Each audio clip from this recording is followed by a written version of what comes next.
Hey guys, so I know what you, some of you might have been wondering after a couple of the R2 card fights, which would be, what is the Revenger build?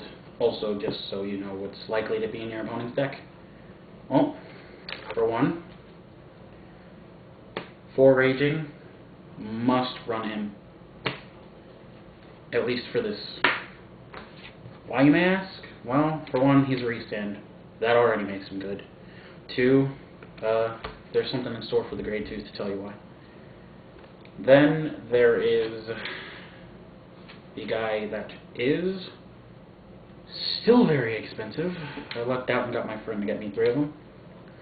It's Legion, so it does solve the problem with restanding Vanguards, which is running out of deck. He is very simple, honestly. If you don't know about him yet, then I don't know how you got here. And then there is his Legion mate. He's just a basic counter +1, pop 1. That will actually come in handy for your G-Zone in a while, which I will show. Then there are 4 manas. She gets you a grade 1 or less.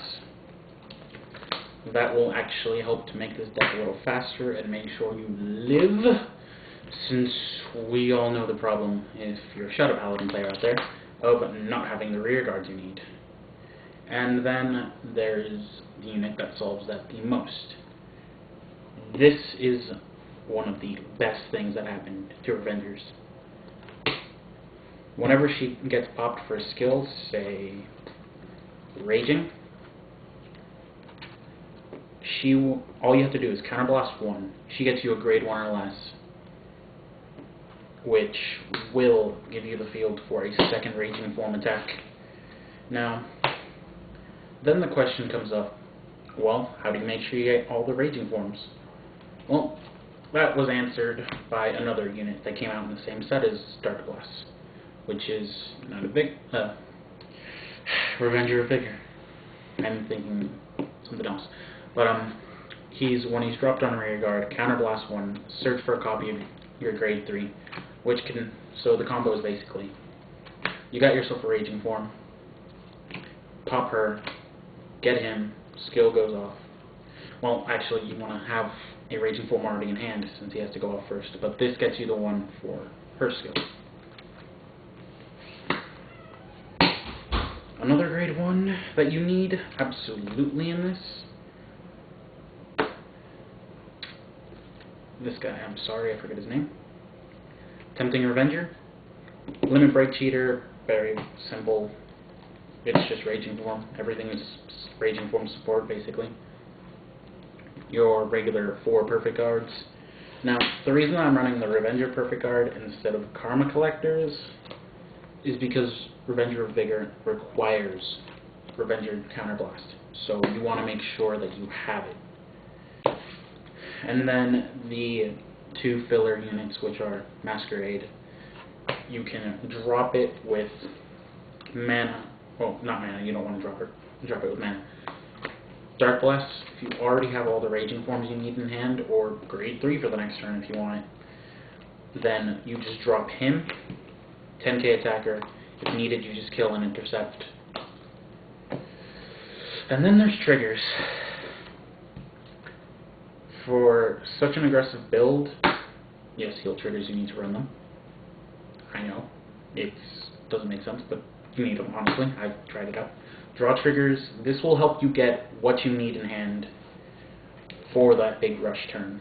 And then there's your best friends in this build, crits. Now, a lot of people don't like them, I know. Why they don't like them? Well, because they don't want to get hit with them. And then there is Judge Bao. He's in here for your Phantom Blaster Diablo, your Phantom Blaster Abyss. Okay, I was about to say Spectral Blaster, but I forgot, he's not a Phantom. He's just Counterblast 1, search the deck for 2 grade 1s, which, if you want to re-Legion the next turn, can be your Abyss. And Also get you the Limit Break Cheater if you know you're about to go with Raging Form next turn. Now, I accidentally forgot this. Here it is. Your G-Zone.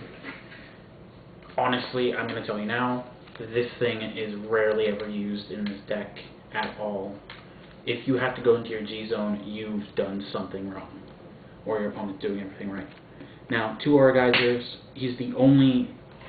Honestly, he's the best first stride. If you have something like mana, he can be a plus. It's all about pluses these days, honestly. There is one true Revenger. He is for whenever you can't go into Aura Geyser because you don't have the cost for the skill. If you have, say, a draw trigger, you can pop it, get yourself a... where'd he go? Get yourself a Masquerade.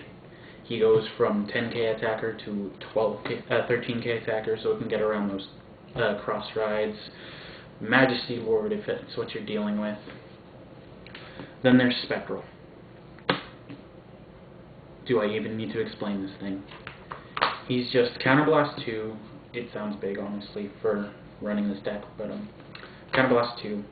Well, Soul Blast 1, Pop 1. Gains a skill, where after he attacks, Counterblast 2, pop 2 of your rear guards, so a total of 3 for the turn, which, if you're using Dark Blessed, it might as well just be 2. If you're using mana, same thing goes there. But he restands. You do only get 1 trigger check, but you get your full 3 on the first swing. So basically, it's the original Spectral from Gold. And then the usual for every Shadow Paladin build out there, Phantom Blaster Diablo. If I even have to tell you what he does.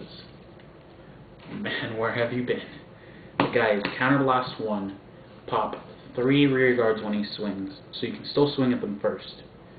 If your opponent does not retire 2, oh, he gets the plus 10k and a crit. If your opponent does not retire 2 when he swings and you popped those 3, they are not allowed to guard. Well, they could these days thanks to G-Guardians, of which I have not gotten to get in here yet. They are on the way in the mail, which the recommended by a friend, okay, not a friend, all my friends, is to run 2 Dismal for countering stuff like, oh, not even countering other stuff, just plain countering DP these days. So, the reason it can counter them is they will try to hit your rear guards first, because most people run the new perfect guards, meaning you can't guard your rear guards, so they get their restand, their extra trigger checks, just a plain hand. Now, Dismal will make it so they can't hit the rear guard, so it'll counter that. He also has resist, so if they're on, say, Die Kaiser, you will not have to deal with the guard break. The other two are Screw, which is if you already have something face up in G-Zone, which most likely in a deck this quick will end up being your Dismals. Just gonna tell you now. This is not necessary. It does help you. It's just a toolbox in this thing. And that's about it.